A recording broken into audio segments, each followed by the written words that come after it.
In this video statements, all our prediction may be in error, and there is no any purpose for hurt any religious community and language.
Hello guys, welcome back to my YouTube channel. क्या होगा जब मैं यह बोलूं कि आपके आसपास कुछ है, आपके पैरों की तरफ, आपकी खिड़की की तरफ, आपके सीलिंग फैन की तरफ, आपके दरवाजे की तरफ कुछ है।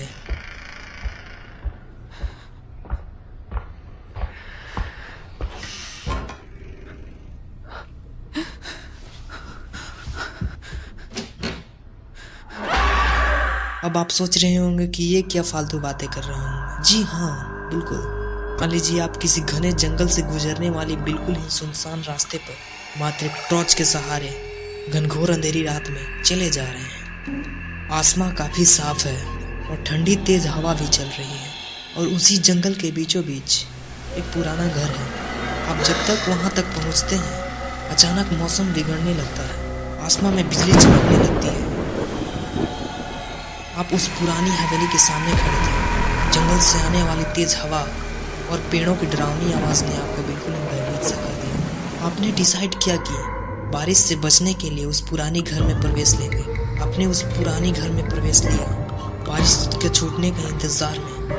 अब आपको अचानक फील होता है कि आपको कोई देख रहा है, और देखते ही देखते आपको ऐसा लगा कि कोई आपको धक्का दिया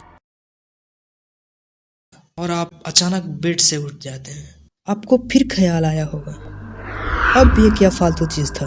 हाँ, लेकिन आप इस डरावने बच्चे को याद रखिएगा, यह हमारी वीडियो में आगे काम आने वाला है। दुनिया के तकरीबन 50% लोग भूत तथा स्पिरिट जैसे चीज़ों में विश्वास रखते हैं। उनके अनुसार वे भूतों को कोई डरावना डार्क क्रिएचर बताते हैं, और ज़्यादातर केसों में भूत स्पिरिट लोगों को हानि ही पहुँचाते हैं। लोगों का मानना होता है कि भूत हानि इसलिए पहुंचाते हैं क्योंकि ये अपने मृत्यु का प्रतिशोध या असमय मृत्यु के कारण होता है। इसी कंसेप्ट पर आजकल मूवी का भी निर्माण किया जाता है। यहाँ तक कि कई केसों में लोगों को व्हाइट लाइट तथा अन्य जैसे चेयर, दरवाजा के पास कुछ होने का अनुभव होता है। तो क्या इतने लोगों के विचारधाराओं को मानते हुए भूतों को मानना सही है? यदि सही है तो भूत अंधेरे में ही क्यों दिखते, और वे हमेशा क्यों नहीं दिखते, और इन पर ग्रेविटी का कोई प्रभाव तो नहीं पड़ता? और साथ साथ ये अंधेरे में ही क्यों दिखते हैं, और ये चीजों को हिला डुला कैसे सकते हैं, और यह डरावना बच्चा कौन है। इन सारे सवालों का जवाब जानेंगे। तो आइए देखते हैं भूतों को देखने का साइंस का क्या नजरिया है। पाए गए डेटा और विचारधाराओं के अनुसार क्या भूतों को मैटर कहा जाए या एनर्जी और कुछ और चीज जैसे एंटी मैटर या डार्क मैटर या dark energy. I am not sure about it, लेकिन हाँ, हम प्रॉपर्टी को मैच करके पता कर सकते हैं कि घोस्ट किसके सिमिलर है। जैसा कि वर्तमान विज्ञान कहता है कि नेचर में केवल 2 ही प्रकार के कण होते हैं, एक वह जो मैटर को बनाता है और दूसरा जो एनर्जी का शक्ल देता है, जैसे लाइट, हीट। मैटर को बनाता है मीन्स मास को बनाने वाला पार्टिकल जिसे फर्मियान कहा जाता है, और एनर्जी का शक्ल देने वाले को बोसॉन कहा जाता है। एनर्जी का शक्ल means force career.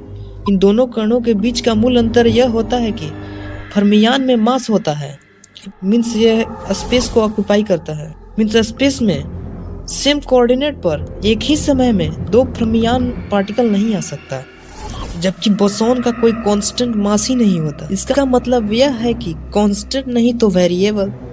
It means value 0 भी हो सकता है, और ज्यादातर केस में वैल्यू 0 ही होता है। आपका सवाल यह भी हो सकता है कि अभी तो मैंने बोसॉन को फोर्स कैरियर बोला था, यदि फोर्स कैरियर है तो मास होना आवश्यक है, और मैंने अभी बोला कि इनका मास ज्यादातर केस में 0 ही होता है।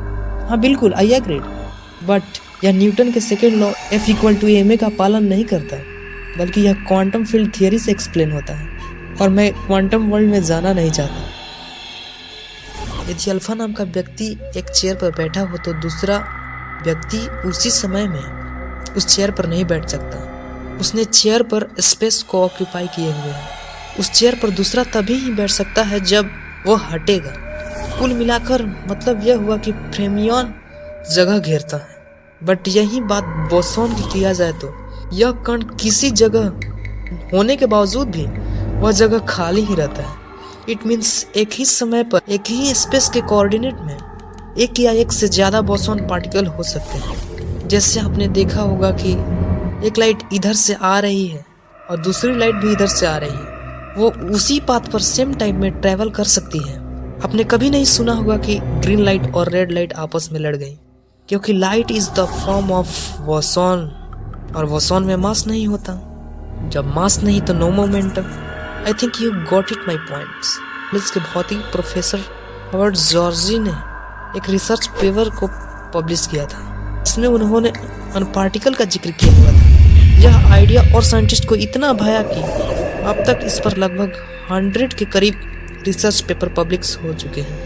अनपार्टिकल फ्रेमियन और बोसॉन का मिला हुआ रूप होता है। इसके अलावा और कुछ भी हो सकता है।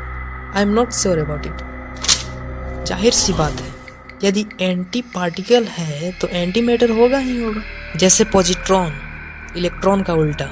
जिस तरह इलेक्ट्रॉन पर नेगेटिव चार्ज होता है, उसी तरह पॉजिट्रॉन पर पॉजिटिव चार्ज होता है। एंटी मैटर की अपनी ग्रेविटी होती है, जिसे एंटी ग्रेविटी कहा जाता है, मीन्स ग्रेविटी के उल्टा। इसे पहचानना या डिफाइन करना बड़ी ही मुश्किल का काम है, क्योंकि इसकी पहचान लगातार बदलती रहती है, क्योंकि इसका मास, मोमेंटम, स्पेस कुछ भी कांस्टेंट ही नहीं होता। अब आते हैं अपने प्रारंभिक प्रश्नों की ओर। यदि मान लेते हैं 50% लोगों का विचारधाराओं को सही, यहाँ के 50% स्पेकुलेशन नहीं ले सकते, मतलब इरर। हम 50% इरर नहीं ले सकते।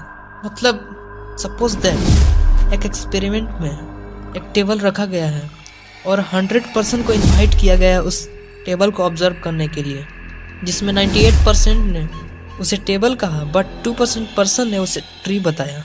इससे हम केवल 2% का स्पेकुलेशन लेकर सही मान सकते हैं कि वह पेड़ नहीं टेबल ही है। उसी तरह हम यहाँ 50% का स्पेकुलेशन मानते हैं कि भूत है।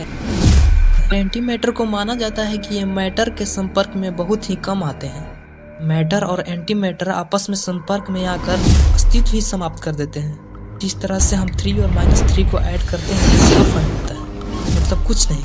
यदि हम इलेक्ट्रोमैग्नेटिक रेडिएशन को पार्टिकल मानते हैं तो उसमें इलेक्ट्रॉन की प्रवृत्ति होगी। तभी तो इलेक्ट्रोमैग्नेटिक रेडिएशन में इलेक्ट्रिक फील्ड और मैग्नेटिक फील्ड होता है, और इलेक्ट्रॉन और पॉजिट्रॉन को आपस में संपर्क में आने की संभावना बहुत ही कम होती है। शायद इसीलिए एंटी मैटर इलेक्ट्रोमैग्नेटिक रेडिएशन से भागा हुआ चलता है। और शायद यही कारण है कि आजकल भूत कम दिखते हैं, क्योंकि आजकल हम इलेक्ट्रोमैग्नेटिक रेडिएशन का भरपूर इस्तेमाल करते हैं। और यही कारण है कि भूत को हम अंधेरा में ही देखते हैं, क्योंकि लाइट नहीं होता और हवा में जो मैटर है और बहुत नगण्य मात्रा में एंटी मैटर आपस में संपर्क में आ जाते हैं और गामा रेडिएशन का प्रोडक्शन कर देते हैं। और गामा का एनर्जी काफ़ी हाई होता है, इससे आसपास की हवा के एटम और मॉलिक्यूल्स चार्ज में कन्वर्ट हो जाते हैं। मैक्सवेल के लॉ से हम जानते हैं कि अगर कोई चार्ज पार्टिकल वेरिएबल स्पीड से चले तो इलेक्ट्रिक फील्ड मैग्नेटिक फील्ड के साथ साथ इलेक्ट्रोमैग्नेटिक रेडिएशन भी प्रोड्यूस करता है, मीन्स लाइट। कहीं वही लाइट तो भूत नहीं, मैटर का एंटी ग्रेविटी भी होता है। कहीं यही तो कारण नहीं कि भूत उड़ता हुआ प्रतीत होता है। और हमने बताया है कि फर्मियान में मास होता है और सभी ऑब्जेक्ट में फर्मियान होता है। जब कभी यह बोसॉन जो फोर्स कैरियर था इसके संपर्क में आया जाता होगा तो कोई भी ऑब्जेक्ट, नॉन लिविंग थिंग्स भी, उसको भी हिला सकता है, जैसे डोर्स, चेयर्स और इनाबेल की डॉल इसका परफेक्ट एग्जाम्पल है। यहाँ तक कि कई लोगों का टीवी, कंप्यूटर का चिप, लैपटॉप का माइक्रो प्रोसेसर, घर का वायरिंग भी खराब हो जाता है तो लोग मजाक में बोल देते हैं कि लगता है कोई भूत है। इसी प्रकार के प्रॉब्लम्स का सॉल्यूशन लेकर आया है Verma tech solution. Highly experienced इंजीनियरों के द्वारा कंप्यूटर के माइक्रोचिप से लेकर CCTV camera, washing machine, AC का रिपेयरिंग के लिए होम सर्विस प्रोवाइड करते हैं। ज़्यादा जानकारी के लिए डिस्क्रिप्शन में दिए गए लिंक क्लिक करिए। क्या किया जाए? भूतों का एंटी मैटर मान लिया जाए? यदि हाँ तो यह तो वही बात हो गई कि कुछ लोग महाभारत में टाइम डायलेशन का कंसेप्ट देखते हैं, कुछ लोग आइंस्टाइन के थ्योरी ऑफ रिलेटिविटी से संबंध बताते हुए ग्रंथों में दिए हुए दिनांकों को सत्य प्रूफ करते हैं। इसी को बोला जाता है फॉल्स इक्विवेलेंस। जैसे सपोज दैट कोई एक्स नाम का पर्सन है, इसके 2 कान हैं और एक गधा है, इसका भी 2 कान है, लेकिन 1 मिनट या कुछ ज़्यादा ही डिफरेंस का प्रजाति होगी। इसको हटाते हैं, यहाँ लाते हैं काऊ। अब इसका भी 2 कान है, इसका भी 4 पैर है और एक पूंछ है, और गधा का भी। तो क्या गाय को गधा बोलना सही है? अरे भाई, बहुत बड़ा डिफरेंस है।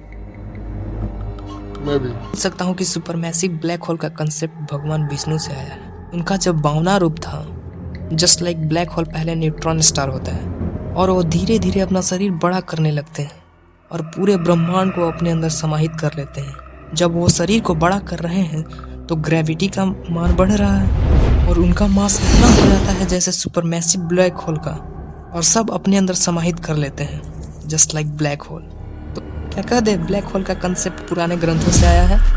यही वो लोग होते हैं जो इंग्लिश को नॉन रिस्पेक्टफुल भाषा बताते हैं और बताते हैं यू का मतलब तुम और आप। अरे भाई, आप यू को तुम क्यों समझ रहे हो? अब ही समझो ना, तुम तो सबको आप बोलता है, बड़ा हो या छोटा। ये तो हिंदी ने डिफ्रेंशिएट कर दिया तुम और आप में। खैर, इसी तरह से हमें एंटी मैटर को भूत मानना गलत हो सकता है। यदि इसे हम क्वांटम लेवल से देखें तो बहुत सारे कॉन्ट्राडिक्शन पैदा हो सकते हैं। यह तभी संभव हो सकता है जैसे 2 कॉन्ग्रुएंट ट्रायंगल का प्रॉपर्टीज 100% मैच हो जाती है। वैसे ही आपका दिया हुआ लॉजिक और उसका प्रॉपर्टी आपस में कम से कम 99% कॉन्ग्रुएंट होना चाहिए। इसलिए भूतों को एंटी मैटर समझना ट्रायंगल की तरह सिमिलर हो सकता है बट कॉन्ग्रुएंट नहीं। या ऐसा भी हो सकता है कि भूत हो ही ना, या कोई एजेंडा हो या कोई बिजनेस मॉडल, जैसे पहले तांत्रिक हुआ करते थे आज paranormal investigators. I think you got it my points. आज का वीडियो कुछ ज़्यादा ही लॉजिकल था। मिलते हैं नेक्स्ट वीडियो में, तब तक के लिए Ram Ram. Thanks for watching.